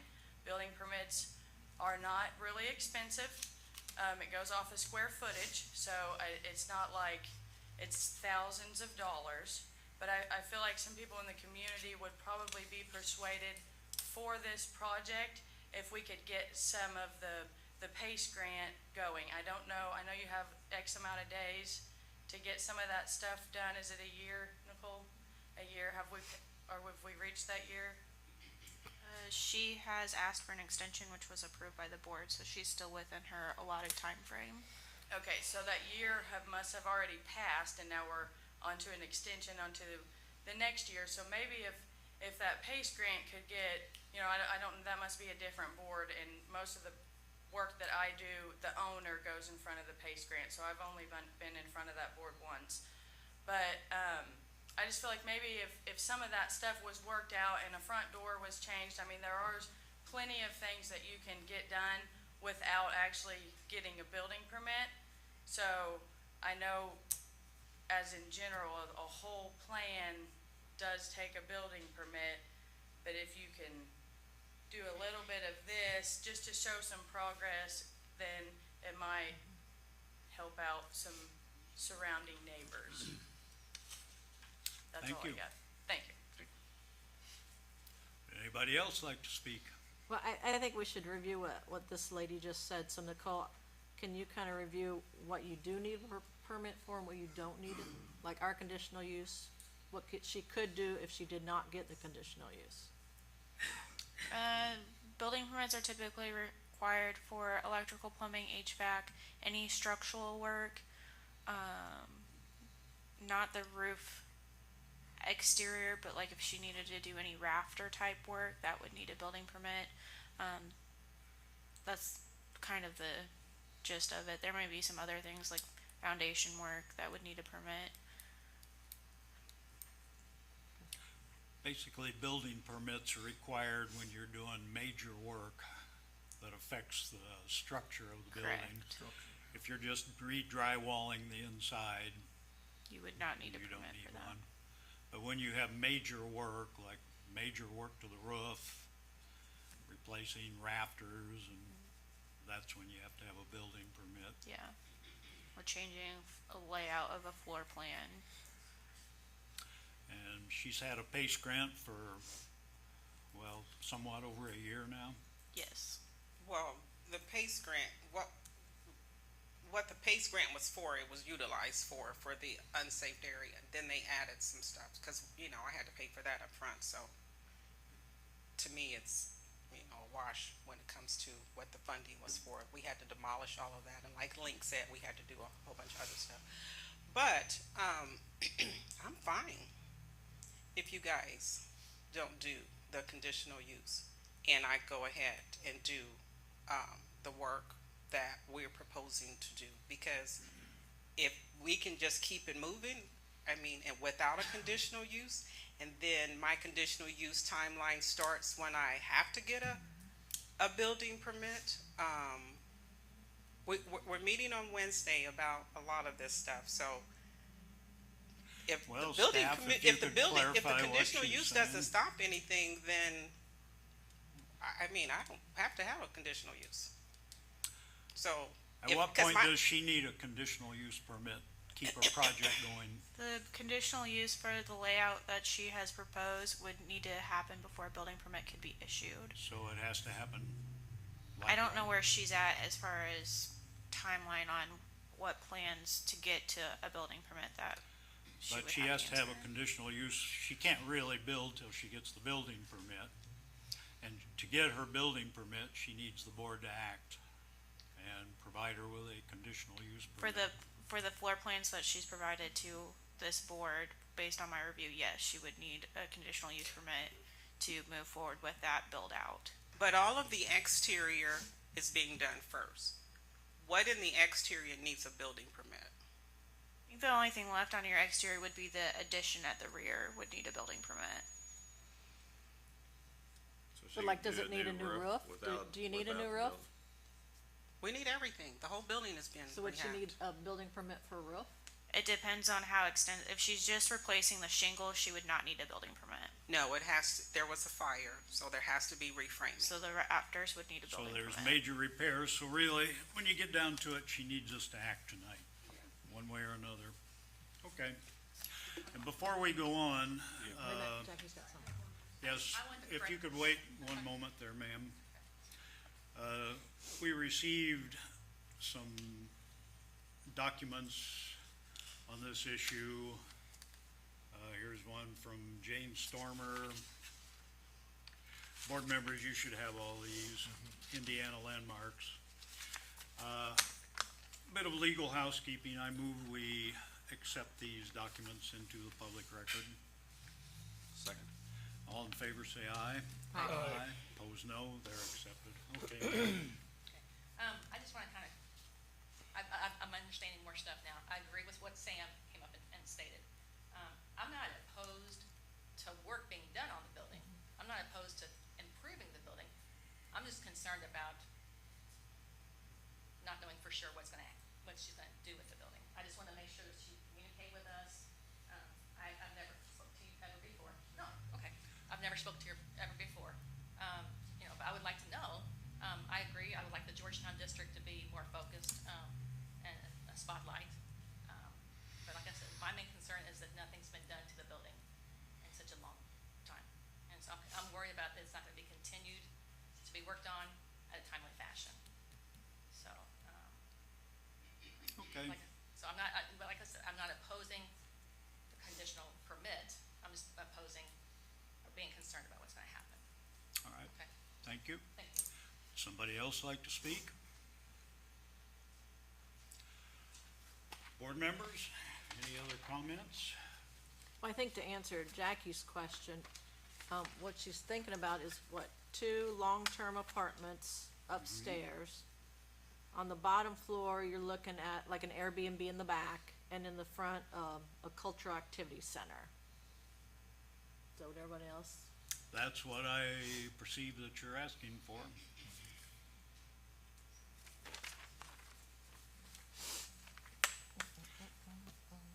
Ms. Tyree, do you care to say anything to that?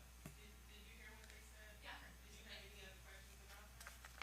No, I mean, like I said, I just wanna make sure that we're on the right path. That's it. We're going.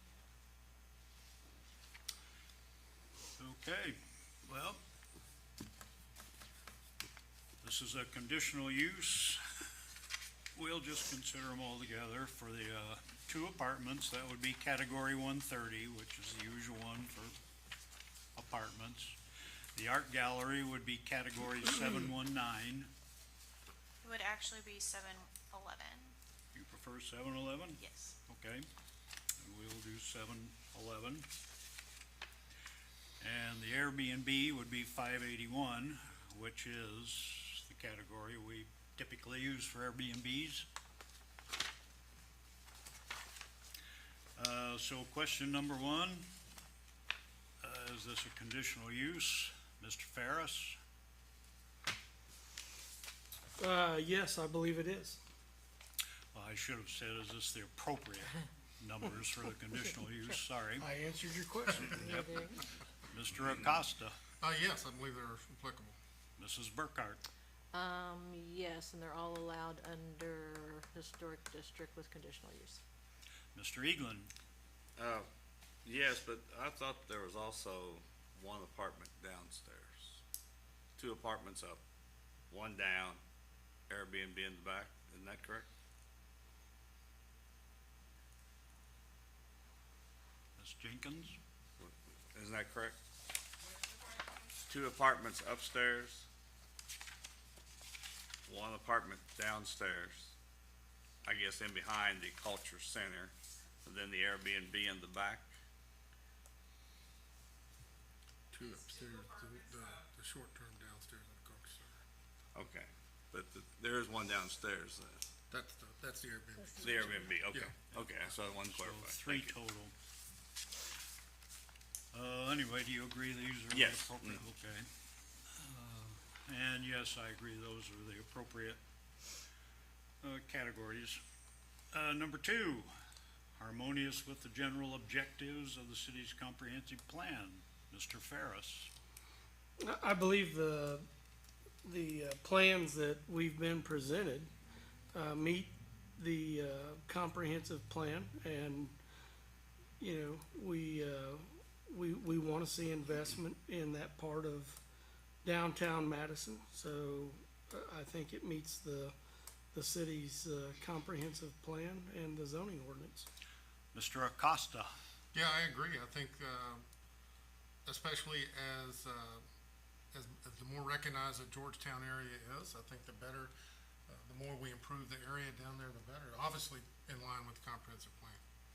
Mrs. Burkhart? I agree that it will be with the comprehensive plan as long as it is built to the standards as discussed. Mr. Eaglin? I agree. And the comprehensive plan definitely involves preserving old buildings, and this building has an unusual significance to it. Much like when we previously talked about the large White House out on West Main Street being the Civil War Hospital. So I think this one is met. Number 3, harmonious, appropriate in appearance with the existing or intended character of the general area. And it won't change the essential character of the area. Mr. Ferris? We're on number 9. Number 3. Okay, I thought I heard you say No, historic features. no, it's, Okay, so, I agree, with the applicant's plans, and the intention for, the purposes of this building, that it will, be appropriate for that neighborhood, and the use, of the property fits with the, zoning category, so I think everything's met. Mr. Acosta? Yes, I think, just taking it from what it is today, and according to the plan submitted, would be a big improvement, get it back into shape, make the whole area better. There was a lot of comments tonight about, I'll just say it this way. I'd love to see the building redone, but I don't want her doing it. That's what I heard from a couple folks, at least. So I think everybody agrees they want to see the building refurbished, redone, and the way the application as it's submitted, the design makes a lot of sense for the area, makes it inclusive with other uses in the same area. So the harmonious thing, it seemed to be more on a personal basis as opposed to the application basis. Mr. Eaglin? Well, I would like to see the building, fixed up the way so many other properties in the Walnut Street have been fixed up to make it harmonious, but I still have some concerns about the, parking situation with that many, apartments. So do you think this one is met or not met? I would just say I'm present on that one. I'm still not a yes or a no yet. Number 4, hazardous or disturbing to existing or future neighboring uses. Mr. Ferris? With the, intent of the application that's before us, I don't see any reason to believe that that's gonna be hazardous or disturbing, to future neighboring uses. Mr. Acosta?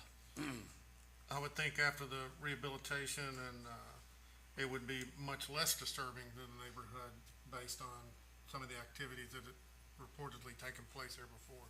I just have to believe the fixing the building up makes sense to all the issues of crime and all those things. Should be a positive influence. Mrs. Burkhart? I don't think it'll be hazardous or disturbing as long as there are rules with the Airbnb and those are included with the conditional use. Mr. Eaglin? Yeah, I think it's a good thing to fix up any building, so let's just make sure that it's all taken care of proper way and time. And the building currently in a dilapidated state is disturbing to the neighbors. Fixing it up will certainly fix that, so I think that is met. Number 5, this is about public utilities, police and whatnot. Mr. Ferris? It's an existing structure in downtown Madison.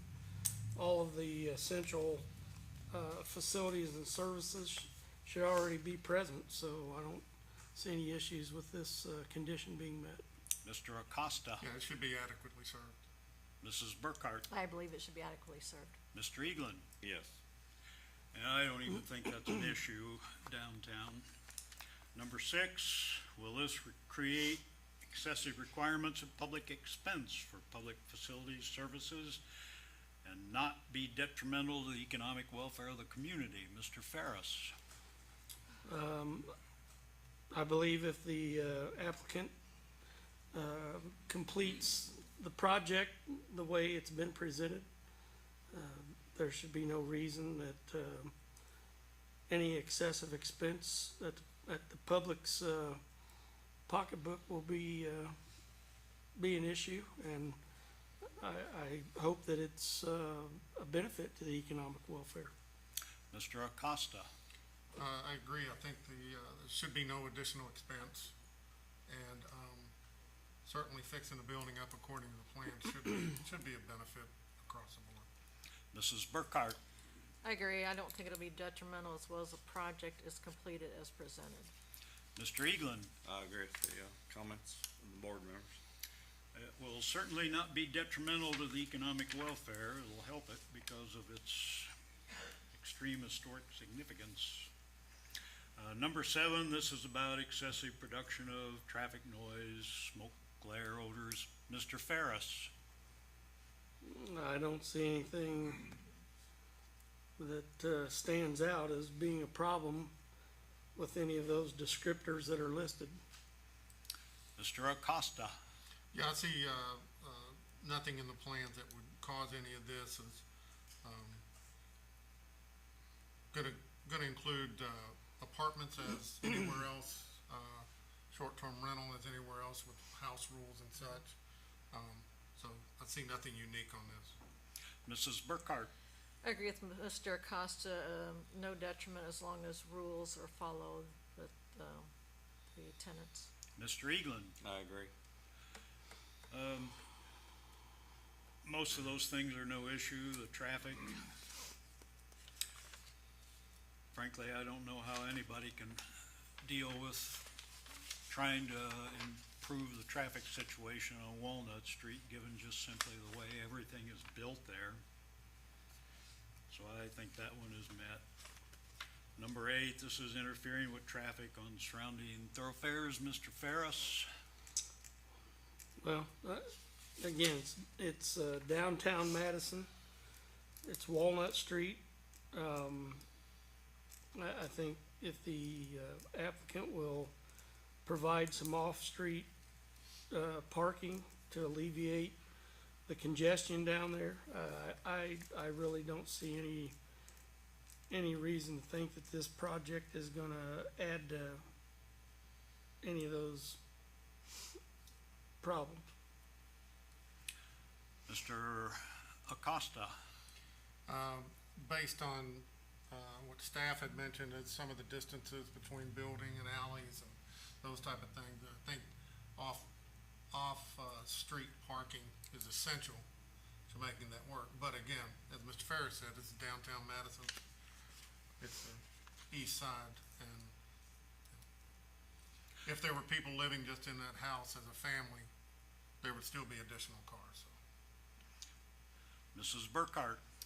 I see no interference with traffic, and we can always put in the condition of the Airbnb how many cars are allowed with that. Mr. Eaglin. Yes, I agree, but also the gentleman in the back here that came up, he's questioning the parking situation in the back. I think that should be looked into.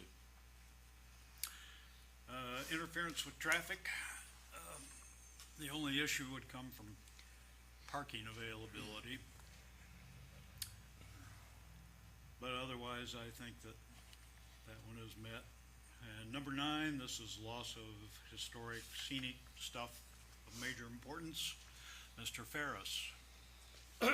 Again, the applicant is willing to invest to renovate this property, so I don't think it's gonna result in a loss or destruction of any of these scenic or historic features. I think it will improve them, if anything.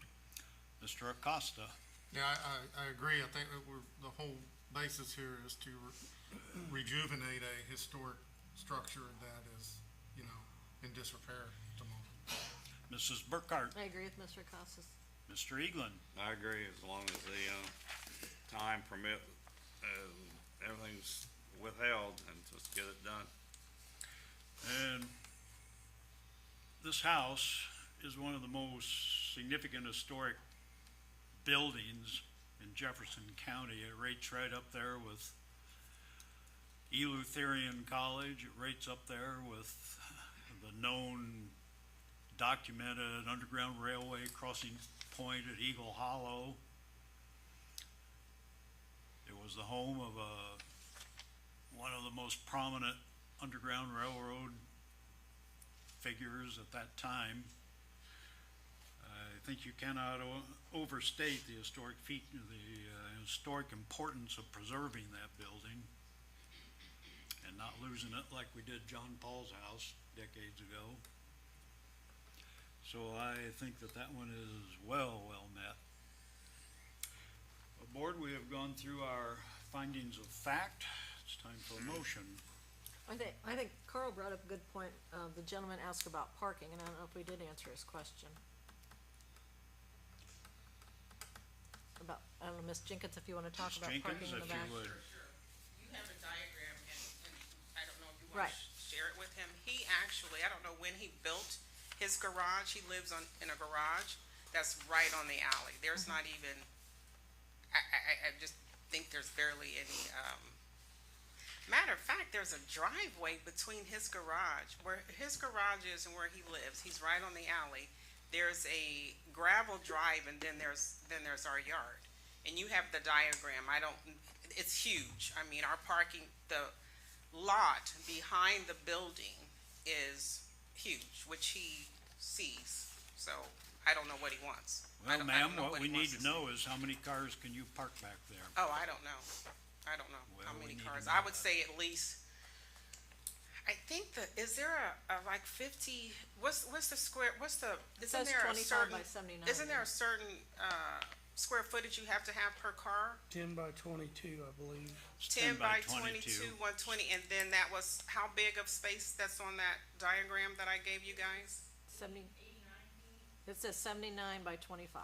79 by 25, multiply that out, divide that by the 120, that's how many spaces? So that would be about 4. Okay, so that's 4 more than just what's on the street. That's what we need to know. Well, it's time for a motion, board members.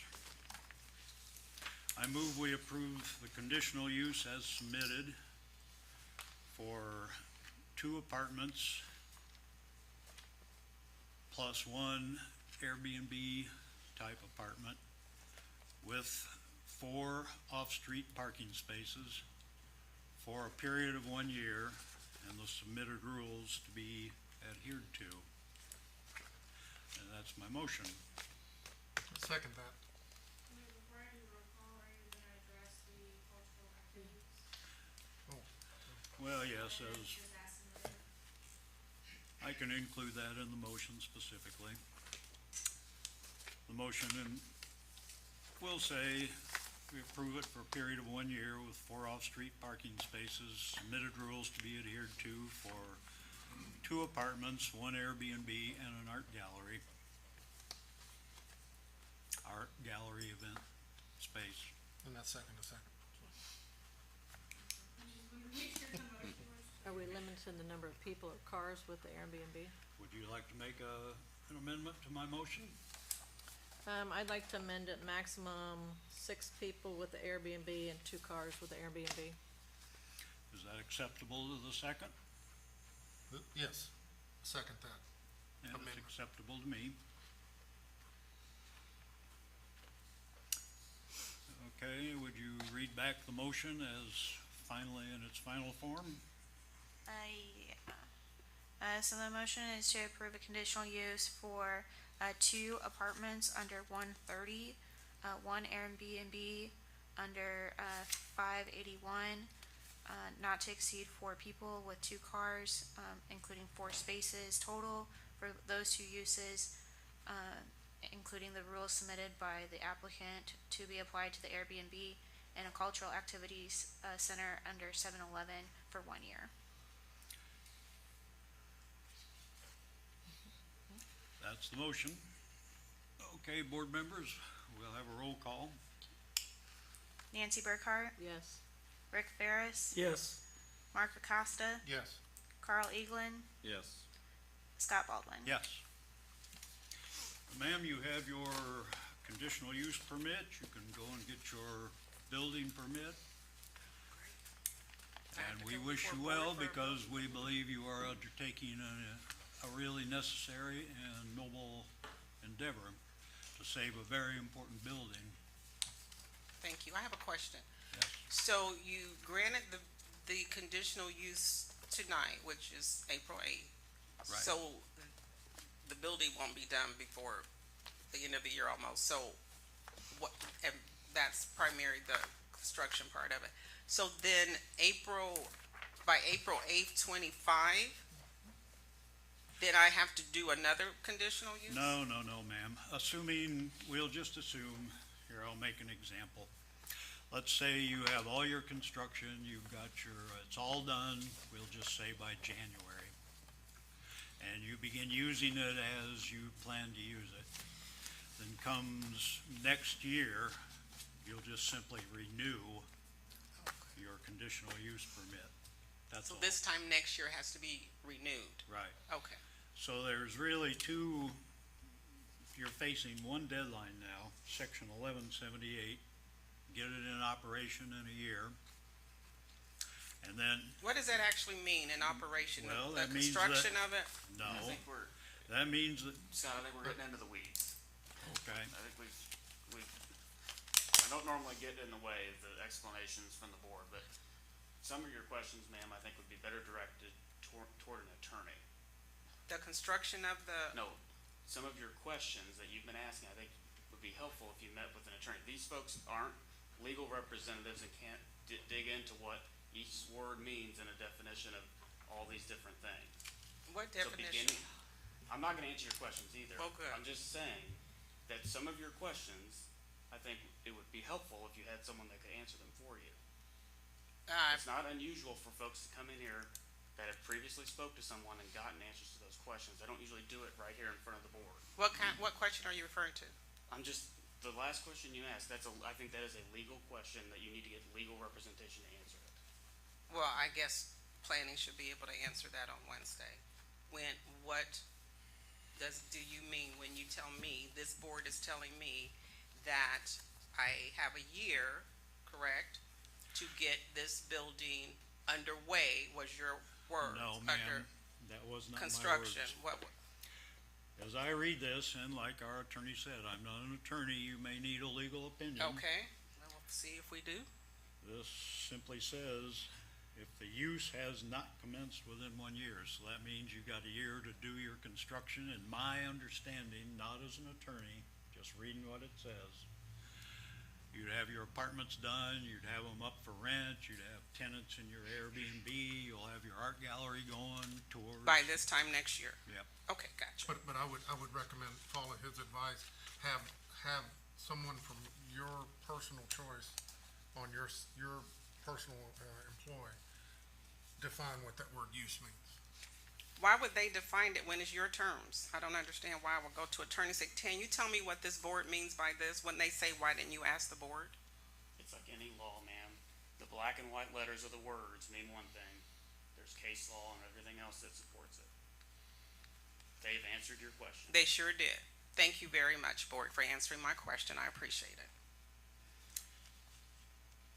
Well, that concludes our business. We have some old business, John and Lori Heights, 842 West Main, Steve Buchanan, 814 West Third. They have paid their renewal fees, and per the previous motions, their conditional uses are renewed.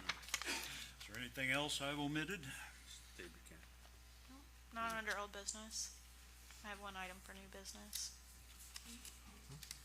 Just under new business, I just wanted to know, since it has come up, The staff, of the planning office has drafted a RFP, request for proposals, for a rewrite of our zoning ordinance. We're gonna wrap in our subdivision ordinance into that, similar to what the county just recently did for their processes. So I'm hoping to get that out and start collecting bids before the end of the week. Okay, thank you. Anything else? Motion to adjourn? So moved. Second, all in favor, say aye. Aye. Opposed, no. We are adjourned.